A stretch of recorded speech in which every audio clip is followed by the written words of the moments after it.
আর শত্রু বিপদে আপনাকে গ্রাস করে রেখেছে, কোনো কাজেই যেন সফলতা নাই, যেটাতে হাত দেন সেটাতেই লস, কোনো কিছুতে আপনার সাফল্য নাই, সন্তান কথা শোনে না, স্ত্রী কথা শোনে না, পরিবার পরিজন নষ্ট হয়ে গিয়েছে, কিভাবে আপনি বাঁচবেন? প্রবাসে আটকা পড়ে গেছেন, আসতেও পারেন না, কোনো কাজও পাচ্ছেন না, আপনি আমলটা করেন। এটি আমার কথা নয়, বিশ্বনবী মুহাম্মদ রাসূলুল্লাহ সাল্লাল্লাহু আলাইহি ওয়াসাল্লামের প্রিয় সাহাবী হযরত যায়েদ রাদিয়াল্লাহু তাআলা আনহু, তিনি একবার মক্কা থেকে হিজরত করে যখন মদিনায় যাবেন, ঠিক সেই সময় বিপদে পড়ে যান। ওনাকে একটি লোক বিপদে আটকে ফেলে এবং ওনাকে হত্যা করার চেষ্টা করে। তখন তিনি আল্লাহ তাআলার এই খাস নামটি ধরে সাহায্য চেয়েছিলেন, আল্লাহ তাআলা তাকে বিপদ থেকে মুক্ত করেছেন। সুবহানাল্লাহ। সেই দোয়াটা কি?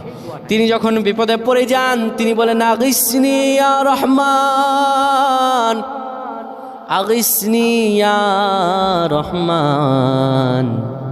অপর এক বর্ণনায় এসেছে, আগিসনি ইয়া গিয়াসার রহমান। যখনই বিপদে পড়ে